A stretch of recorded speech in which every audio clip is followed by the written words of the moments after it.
de mensagens falando a respeito de essência. Eu preguei a primeira, o pastor Rafa pregou aqui semana passada, e hoje eu quero dar continuidade. O título da mensagem de hoje é Amor que se relaciona. Como falei na abertura da série, quando nós pensamos às vezes em algo essencial, podemos cair no erro de achar que é algo de menor importância, mas do contrário. A essência é aquilo que dá a base, é aquilo que dá a estrutura. Numa casa é o alicerce, no perfume é o que dá a fragrância. Amém, queridos? A essência das coisas. E quando nós pensamos em Deus, a essência de Deus é o próprio amor. Porque a palavra já nos diz em 1 João capítulo 4, versículos 7 e 8, que Deus é amor. Deus é amor. Deus podendo escolher tantas formas para se manifestar. Deus podendo escolher qualquer adjetivo bom que quisesse para descrever a si mesmo. Ele escolhe o quê? Amor. Amor. Amém? Deus é amor. O amor reflete a integralidade de Deus. O amor reflete a essência de Deus. O amor reflete quem Deus é. O amor reflete o que Deus faz. E se nós queremos agradar o coração de Deus, nós precisamos aprender o amor. E se nós queremos nos tornar mais parecidos com Deus, nós precisamos andar em amor. Já há algum tempo eu tenho dito isso, é uma brincadeira que a gente faz aqui, mas uma brincadeira que é verdadeira. E para aqueles que estão chegando agora, nós vamos ensinar, que é bem simples. Acompanhe o raciocínio comigo. Filho de peixe? Ok, então você disse que o filho de um peixe, peixinho é, certo? Um peixe grande, o filho dele é um peixe pequeno. Filho de peixe, peixinho é. Ok, vamos de novo. Filho de peixe? Deus é amor, eu sou um? Deus é amor, eu sou um? Fala para essa pessoa linda do seu lado assim, você é um amorzinho. Os jovens solteiros não se aproveitem do momento.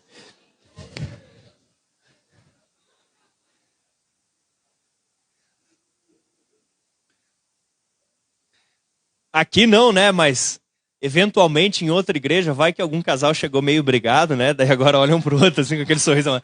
É um amorzinho. A mulher pensando assim, em casa não tava esse amor todo aí. Viu? Já valeu o culto para você. Se você tornar mais parecido com Jesus, se torne mais amoroso, amém? Interessante do amor é que o amor, ele não é uma coisa estática. O amor não é algo parado. Quando você olha para a Bíblia, dificilmente você vai encontrar Deus parado. Se Deus é o amor, você encontra sempre Deus em movimento. Já reparou que até o nome, ele é um nome em movimento? Hã? Eu sou o que sou, eu serei o que serei, eu sou o que serei, eu serei o que serei. É um nome em movimento. É um nome em movimento. O nome de Jesus, sabe o que significa Jesus? Deus salva. O que Deus está fazendo em Jesus? Salvando. Sempre as coisas que nós encontramos a respeito de Deus, que é a personificação do amor, elas estão em movimento. Tiago nos diz que a fé sem obras é morta, pois eu ouso dizer que o amor parado está com defeito. Quando às vezes tinha alguma discussão, principalmente no primeiro ano de casado, entre eu e minha esposa, no primeiro ano, irmão, calma. E aí às vezes eu dizia assim, mas eu te amo. Daí ela dizia assim, eu não quero só que tu diga que tu me ama. Porque só dizer que ama é bom. E às vezes muito importante, dependendo da situação. Mas o amor, ele faz. O amor, ele é uma ação ou ele gera uma ação. Por exemplo, o famoso versículo de João 3,16 diz o quê? Porque Deus amou o mundo de tal maneira que... Olha só. O amar o mundo levou Deus a fazer o quê? Tomar uma atitude. Entregar o seu filho.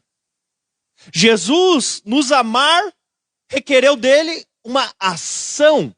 Entregar-se na cruz. Uau! O amor faz alguma coisa.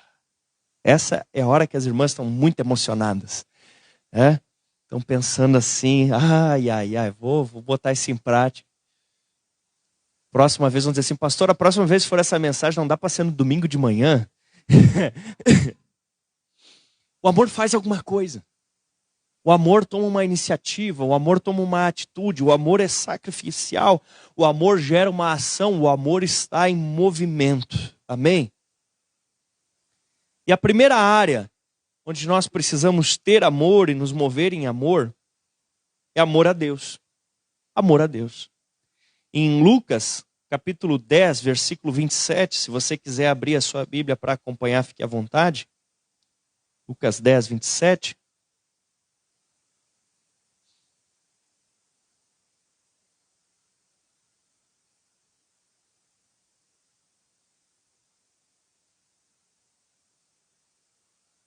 Diz assim: ame o Senhor, o seu Deus, de todo o seu coração, de toda a sua alma, de todas as suas forças e de todo o seu entendimento. Depois vai falar também, né, ame o próximo como a si mesmo. Mas vamos pegar essa parte de amar a Deus. Amar a Deus. Quem ama a Deus, diz aqui de todo o seu coração. Amar a Deus envolve se entregar a Deus. Envolve colocar Ele em primeiro lugar na sua vida. Envolve, diz ali, de toda a sua alma. A pastora estava falando sobre isso ontem já. Envolve colocar os seus sentimentos, as suas volições, colocá-las em direção a Deus, em serviço para Deus, todo o seu ser, de todas as tuas forças. É colocar tudo que você tem a serviço dele. O seu trabalho, a maneira como você trata a sua família, colocar tudo na direção de Deus. Amém? Você tem amado a Deus de todo o seu coração? Os ídolos modernos são mais difíceis de identificar que os ídolos antigos. Os ídolos antigos eram mais fáceis, você via a pessoa se curvando diante de algo, você entendia que ela estava adorando, mas os ídolos novos são mais difíceis. Que às vezes, como já falava o pastor Juliano aqui, às vezes o ídolo é uma série, às vezes é um futebol, às vezes é um remédio, às vezes é uma comida, às vezes é um líquido, às vezes é uma pessoa.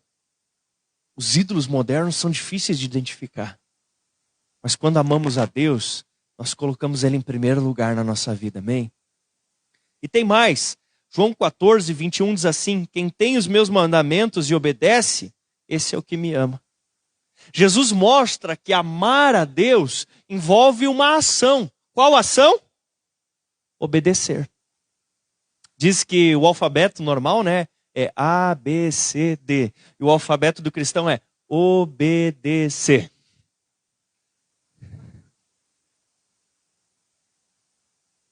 O amor, ele leva você a fazer alguma coisa.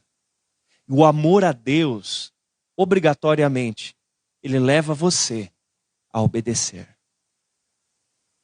Quem não obedece aos ensinamentos do Senhor Jesus, não o ama.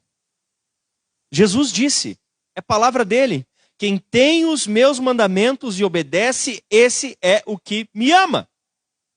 Então, se o que ama é o que obedece, quem não ama é o quê? Ai, ai, ai. Mas aqui não temos desobedientes. Em nome de Jesus, receba. Você precisa conhecer Deus, conhecer a palavra de Deus e obedecer a Deus. O teu amor te leva a andar em obediência. Porque quando algo é pecado, embora a sua natureza humana goste daquilo, o seu amor a Deus vai ser maior do que o seu amor por aquilo que é pecado. Você está conseguindo entender? É por isso que o amor, ele leva você a obedecer. Porque nós só não conseguimos obedecer algo quando o amor por aquela coisa é maior do que o amor que estamos tendo por Deus naquele momento. Uau! Isso é muito forte. O pecado, a desobediência, são desamores em relação ao Senhor. São brechas que deixamos na maneira de amá-lo. Isso é muito sério. O amor a Deus, ele gera um movimento em nós. E sabe qual é esse movimento? Santidade. Santidade. Porque quando você está amando tanto Deus, você deseja tanto Ele, você quer tanta presença dEle na sua vida, você quer tanto agradar o coração do seu amado, você não quer fazer nada que desagrade Ele. Quando as pessoas às vezes começam um relacionamento, elas cuidam tudo, né? Passa perfuminho, Rexona pegando, né? Cuidam para não comer nada acebolado e tudo, tomam, porque elas não querem correr o risco de desagradar a pessoa amada. Quando nós estamos buscando a Deus, nós queremos fazer de tudo para que nada desagrade o coração dele. Amém, querido? Amém? Ok. Mas uma vez que você ama a Deus, ele diz: a Deus sobre todas as coisas e o próximo como a si mesmo. Antes de nós falarmos dos nossos irmãos, eu queria falar para você a respeito dos perdidos. Quem são os perdidos? Os perdidos são pessoas que Deus ama tanto quanto Ele ama você. Os perdidos são pessoas que Deus ama tanto quanto Ele ama você. Ele ama você muito ou pouco? A diferença é que eles ainda não descobriram esse amor fantástico de Jesus por eles. Ou descobriram até e por algum motivo se afastaram desse amor. O Josias às vezes me pergunta sobre algumas pessoas, né, sejam eles criminosos que aparecem na televisão, coisas parecidas, pessoas que falam coisas feias. E daí ele diz assim: mas por que ele faz isso se é errado? E eu digo para ele assim: porque ele ainda não sabe que Jesus ama ele. Às vezes ele vem: ô pai, fulaninho fez capuncha e daí ele me bateu, ou fez coisa errada. Ele fala assim, né? Ou fez tal gesto, ou disse tal palavrão. Eu acho tão fofinho, né? Capuncha, que ele fala. Daí eu digo: filho, é porque ele ainda não sabe que Jesus ama ele. Você tem que falar para ele que... mas pai, ele fez feio, não sei. Eu disse: mas você tem que ajudar ele a entender que Jesus ama ele. Porque quanto mais ele entender que Jesus ama ele, menos ele vai querer ser ruim para ti. Mas Mateus 25, 41, ele nos fala dizendo: apartai-vos de mim. Deixa eu até pegar o texto aqui para falar exatamente como está.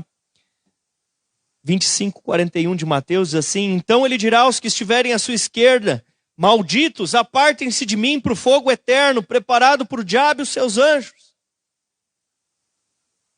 Algumas coisas interessantes a ser observadas aqui. Pastor, você não está falando do amor, vai falar de inferno no meio de falar de amor, não vai dar certo. Claro que vai, quer ver? Apartai-vos de mim para o inferno de fogo, preparado para quem? O diabo. Talvez uma das mais assustadoras realidades do inferno é que quem acendeu o fogo foi Deus. Algumas pessoas pensam que o inferno é um lugar que o diabo foi lá e riscou o isqueiro dele, acendeu o foguinho, né? Tá lá fazendo um churrasco para esperar os parça dele para fazer um monte de perversão. E não é assim. Não é desse jeito. Não é assim que funciona. O inferno é um lugar que de fato existe, que foi criado por Deus. E diz a Bíblia, para castigar a Satanás e os anjos que se perverteram e seguem a Satanás. Pastor, mas por que Deus não dá uma chance para o capeta? Porque o capeta não tinha mal algum para tentá-lo. Ele era um anjo santo lá no céu. E a maldade surgiu de si mesmo. Agora as pessoas foram tentadas pelo diabo. E elas receberam uma chance: crer no Senhor Jesus. Mas o diabo de si mesmo ensoberbeceu-se, de si mesmo tramou contra Deus, e Deus preparou o inferno para castigá-lo. Porém Deus também, por outro lado, nos deu a liberdade de termos decisões e encararmos as consequências das nossas decisões. Então, aqui diz, apartai-vos para o lago de fogo preparado. Por que Deus, então, permite pessoas irem para esse lugar? Porque a nossa eternidade, ela é uma resposta à nossa vida aqui na Terra. A eternidade, ela é uma consequência das decisões, das atitudes, da maneira como nós vivemos aqui. E quem na Terra, quem nesses dias, quem na jornada destes tempos decide que deseja Deus e quer viver aquilo que Deus quer para si, que ama a Deus, que quer ir para as coisas do Senhor, vai continuar na eternidade vivendo com o Senhor. Mas quem decide rejeitar a Deus, quem decide viver pelas coisas do maligno, essa pessoa também com o maligno poderá passar a sua eternidade. Você entende isso? Deus criou o inferno para castigar o diabo. Mas, infelizmente, aqueles que não creem no Senhor Jesus poderão também estar neste lugar. Essa é uma triste, triste realidade. Porém, 1 Timóteo capítulo 2, 13 e 4 diz que o desejo de Deus é que todos sejam salvos. Você pode dar uma glória a Deus por isso? O desejo de Deus é que todos sejam salvos. Desejo de Deus não é que nenhuma pessoa queime junto com Satanás no lago de fogo que arde com enxofre.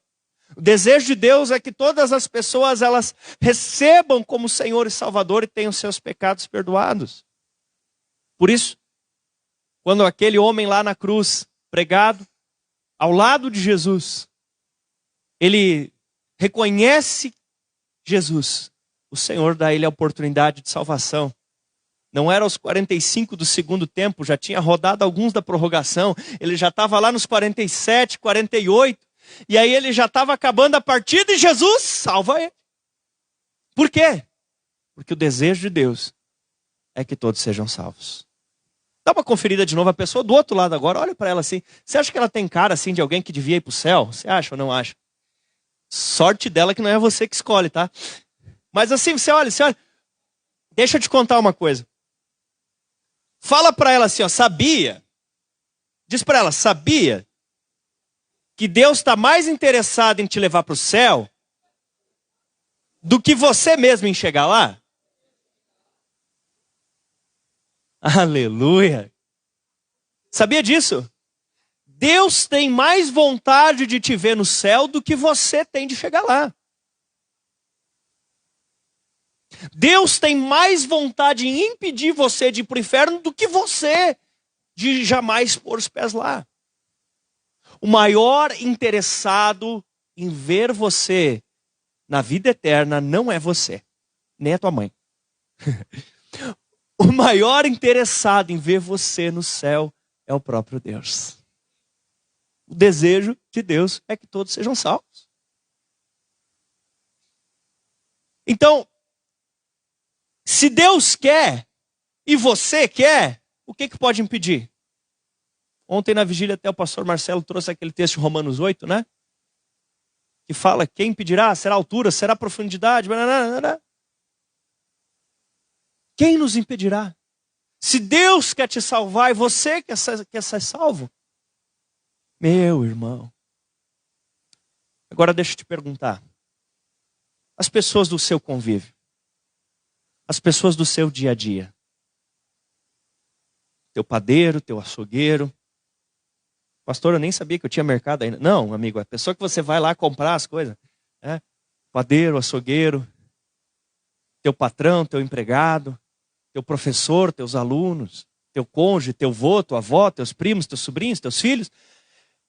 Essas pessoas, elas estão indo para o céu ou estão indo para o inferno?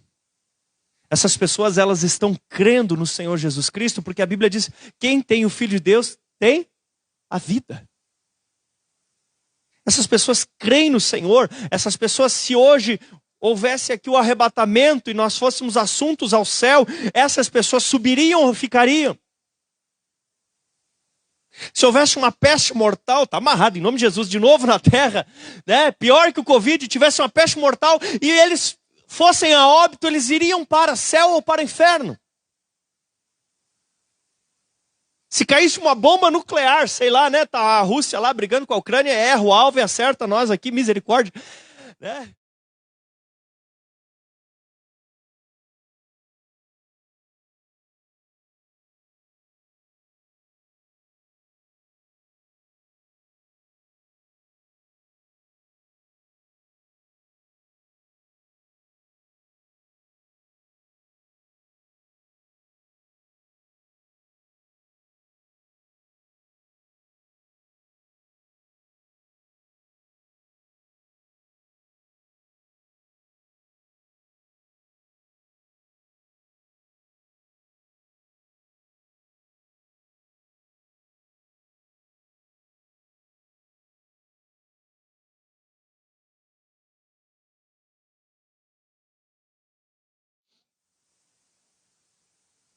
Aí você vai dizer, está faltando a pessoa querer. Pois é. Talvez é isso. Olha o que diz a Bíblia aqui, ó. Romanos 10, 14 e 15. Como invocarão aquele em quem não creram? E como crerão daquele de quem não ouviram falar? Talvez a pessoa ainda não ouviu falar. Quem é que convive com ela? Hã? Quem é que convive com essa pessoa linda que você pensou aí? Quem convive com ela? Hã? Hã? Pega o dedinho assim e faz. Se ela não ouviu falar ainda, quem vai falar para ela? É você. Você. Talvez a única coisa que está faltando é essa pessoa ouvir falar. E talvez seja você o escolhido de Deus para a missão de resgate dessa vida. Uau! Em Marcos 16 ele já falou, né? Vão por todo mundo e pregam o evangelho. A nossa quadra também faz parte de todo mundo. Nós somos chamados a ganharmos vidas para Jesus, amém? Nós somos chamados. Terceira coisa, ame os seus irmãos. Ame os irmãos aqui da igreja. Inclusive aqueles que ficaram com frio e não vieram hoje. Ame os irmãos. 1 João 4, 20 e 21 diz assim, ele nos deu este mandamento, quem ama a Deus, ame também o seu irmão. Quem ama a Deus, ame também o seu irmão. Chega, inclusive, a dizer assim, se alguém afirmar, eu amo a Deus, mas odiar o seu irmão, é mentiroso. Pois quem não ama o seu irmão, a quem vê, não pode amar a Deus, a quem não vê. Se alguém afirmar, eu amo a Deus, e odiar o seu irmão, é mentiroso, pois quem não ama o seu irmão, a quem vê, não pode amar a Deus, a quem não vê. Uau! Então, antes da gente ser chamado de mentiroso, a gente olha para o lado agora e diz assim, eu te amo, meu irmão, eu te amo, meu irmão, eu te amo, meu irmão. Mas o raciocínio faz sentido. Como é que eu vou dizer eu amo Deus e viver de mal com todo mundo? Como eu vou dizer amo Deus e não consigo congregar em lugar nenhum? Se eu amo Deus, eu preciso desenvolver relacionamentos com os meus irmãos aqui, não é verdade? Como que a gente vai dizer que ama o perdido, que quer ganhar o perdido, que quer evangelizar? Ah, só faltava eu falar, Deus ama ele mais, eu amo ele, vou lá falar. Mas e aqui dentro de casa? A gente tem que se amar. A gente tem que se amar. Amém, irmão? A gente tem que se amar. Ai, Deus, Deus, Deus. Vai pra lá. Ai, Deus. É? Por quê? Já falei isso na outra vez. O Senhor subiu, mas o corpo dele é a igreja. Como expressamos o amor a Deus? Uma das formas é amando o corpo dele, que é a igreja. Amém? Amando uns aos outros. Meu Deus. E eu confesso que foi muito lindo de ver nesse seminário, estava lá vários pastores da Fonte. Alguns reagiram de uma forma, essas coisas aradas todas que teve de pandemia e tudo mais, outros reagiram de outra maneira.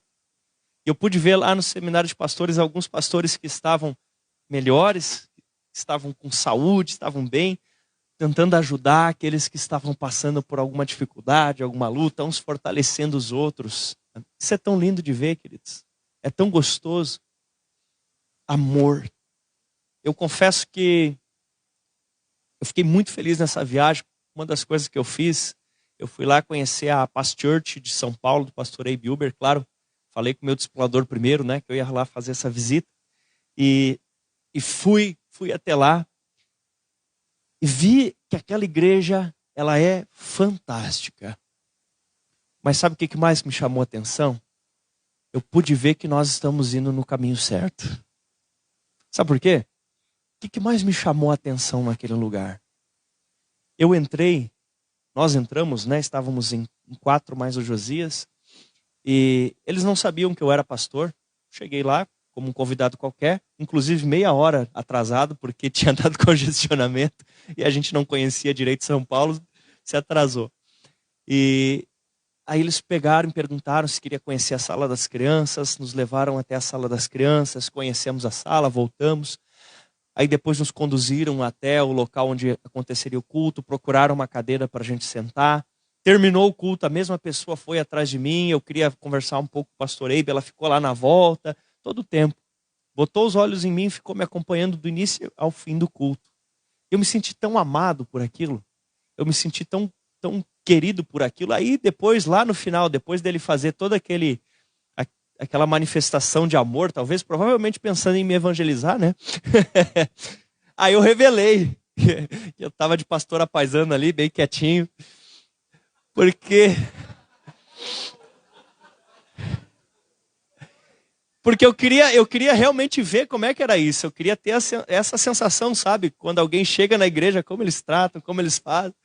Então, e eu vi, queridos, que nós temos esse amor aqui nesse lugar, amém?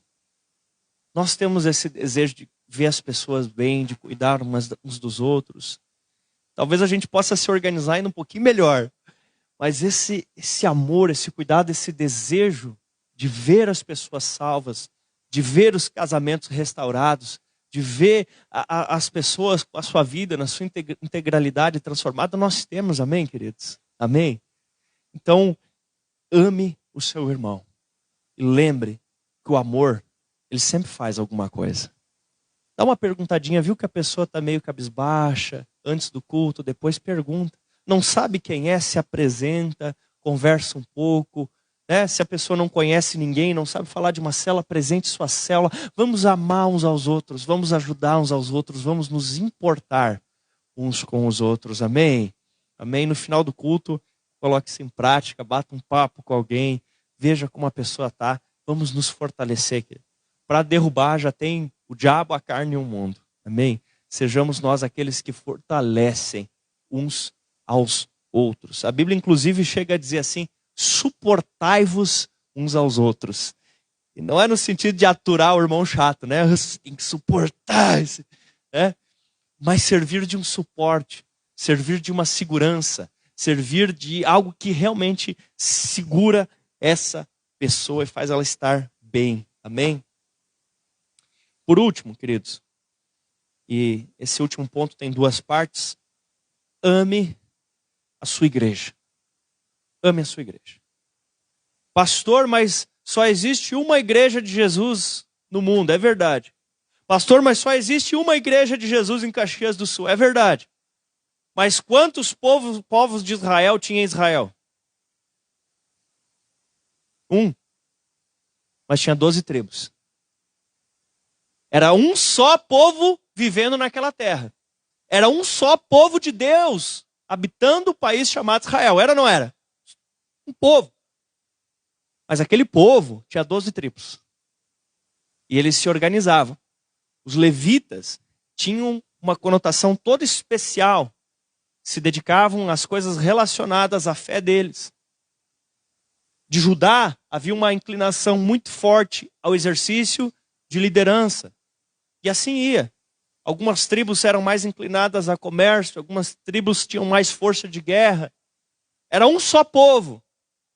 Mas cada povo tinha literalmente a bandeira da sua tribo. Eles tinham literalmente bandeira, o símbolo da sua tribo. E eles amavam fazer parte daquela tribo. Amém, queridos? E cada tribo fazendo bem a sua parte, o povo de Israel avançava. Queridos, existe só uma igreja de Jesus em Caxias do Sul. A igreja de Jesus. Mas ela tem muitas tribos. E o Senhor hoje te colocou a fazer parte dessa tribo. Eu quero convidar você, ame o lugar que Deus te colocou. Alguns chegaram através da sua célula, outros estão aqui desde o começo, outros chegaram por via de convite, outros chegaram por via de evangelismo, outros acharam na internet, mas de alguma maneira você veio parar aqui nesse lugar hoje. E se esse é o lugar que Deus te colocou, ame de todo o seu coração. Amém? Ame e sirva ao lugar aonde Deus te colocou. Em Efésios, capítulo 4, quando fala que Jesus subiu e distribuiu dons aos homens, está mostrando que Jesus subiu, mas deu a nós a capacidade, e fala no versículo 12, de fazer a obra do ministério. Se nós amamos Deus, amamos os perdidos, amamos nossos irmãos, amamos essa igreja local onde nós nos colocou, o amor sempre faz alguma coisa. Nós temos que amar, fazer a obra nesse lugar que Deus nos colocou. Amém? Inclusive, nós temos Efésios capítulo 2, a partir do versículo 8, onde fala da salvação. E olha que interessante, quando chega lá no 10, ele começa no 8. Pois pela graça sois salvos mediante a fé, não por obras, para que ninguém se glorie. E daí vai indo, quando vai chegando no 10, diz, pois somos feituras dele, criados para as boas obras, as quais Deus de antemão a preparou para que andássemos nelas. Olha só que interessante. O amor faz alguma coisa. Quando fala da salvação, em seguida já fala de fazer alguma coisa. Já fala de obras. Quem ama, faz alguma coisa. Você pode dizer isso comigo? Quem ama, faz alguma coisa. Aleluia. Eu não sei se foi no vídeo do culto. Onde é que foi que eu vi? Que eu vi esse negócio aqui balançando, era no vídeo do culto. Rafa, tu que estava pregando, era no vídeo do culto. Esse negócio aqui tava balançando, que parecia um volante aqui. O pessoal estava quase jogando videogame aqui, né, com o volantezinho assim. Eu desconfio que tenha sido o próprio Rafa que arrumou. Foi tu, Rafa? Não? Não foi? Quem foi que arrumou isso aqui? Que não está mais balançando. Foi o Juba. Glória a Deus, Juba, pela tua vida. Mas, meus irmãos, quando nós amamos a casa que nós servimos, nós nos importamos com as coisas que têm que ser feitas no lugar. Amém? Nós nos importamos. Sempre, seja aqui nesse lugar físico, seja na célula, você que ama Jesus, que ama o seu irmão, que ama o seu perdido, você tem que estar, no bom sentido da palavra, preocupado em fazer alguma coisa para que mais vidas sejam salvas e as que estão salvas sejam bem cuidadas para a glória de Jesus. Então você chegou lá na sua célula, está meio bagunçado, já agarra uma vassoura e varre aquele negócio. Deixa em dia. Amém? Né? Você, sei lá, você vai numa célula e sempre tem um cheirinho não tão bom, já leva, né, dentro da tua bolsa lá, como diz o Will, o bom ar. Leva junto. Você chega no culto, você vê alguma coisa fora do lugar, coloca. Você vê que alguma coisa não está funcionando, se oferece para resolver. Amém? Você vê que na célula, de repente, tem alguém que não está sendo discipulado, conversa com o teu líder de célula, te oferece para ajudar a arrumar. Você viu algum lugar que está faltando de pintura, te oferece para pintar. Você viu que estão chamando para evangelismo. Ah, mas é da GR e eu tô velho. Não tem problema, velho também pode ganhar novo, não tem problema. Né? Te oferece. Ah, mas é dos idosos e eu sou jovem, mas jovem também pode ganhar idoso. Te oferece de alguma forma. Ah, mas é um negócio só de homem, mas as mulheres podem fazer uns quitutezinhos que a gente come junto. Ah, mas é só de mulher, você pode carregar as mesas, arrumar o lugar. Entende? Porque o amor faz alguma coisa. O amor faz alguma coisa. Quero convidar você a fechar os teus olhos. Se isso ajuda você a se concentrar melhor, a não ficar com sono, coloque-se de pé.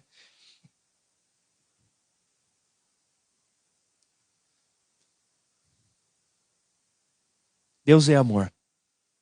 Você é um amorzinho. Você está manifestando essa identidade? O amor é a nossa essência. O amor é a nossa essência.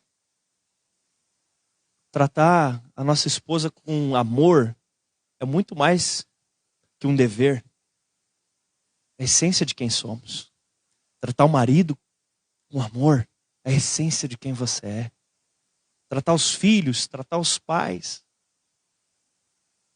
Chegar num lugar onde servimos e ver as necessidades. E fazer aquilo que precisa ser feito. É uma expressão de amor.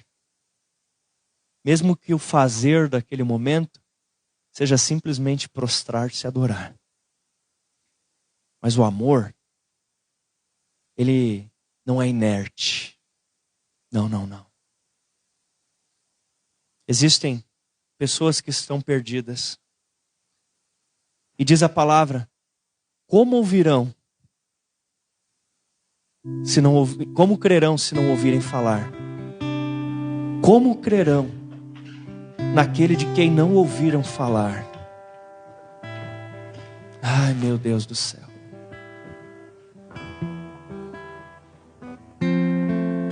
Como está se sentindo esse irmão aí perto de você? Talvez nós nos cumprimentamos com sorrisos, com brincadeiras durante o culto, mas como essa pessoa está de verdade? Talvez o teu amor vai sondar o coração dela de uma forma mais profunda. Vai procurar saber, porque quem sabe ela não tem nem leite em casa para hoje de noite. Ah, mas você ama. Então você vai ser um instrumento de Deus para que ela tenha leite e muito mais hoje à noite. Quem sabe você está pensando já no lanche do final do culto, e convidar alguém, mas quem sabe a pessoa não tem grana para ir lá. Mas o teu amor vai se manifestar. Quando você fizer o convite, você já vai estar disposto também a oferecer ajuda.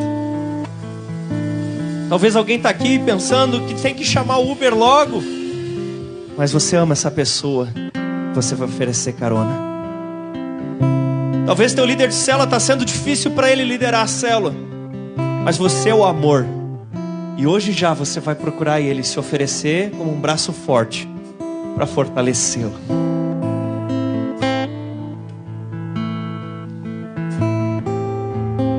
Porque o amor faz alguma coisa. Nós vimos hoje que Deus amou o mundo de tal maneira que deu Jesus para te salvar. Que Jesus amou de tal maneira você, que Ele preferiu morrer na cruz por ti, do que passar a eternidade sem você. Talvez hoje tenha alguém que está do teu lado aí, que precisa nascer de novo.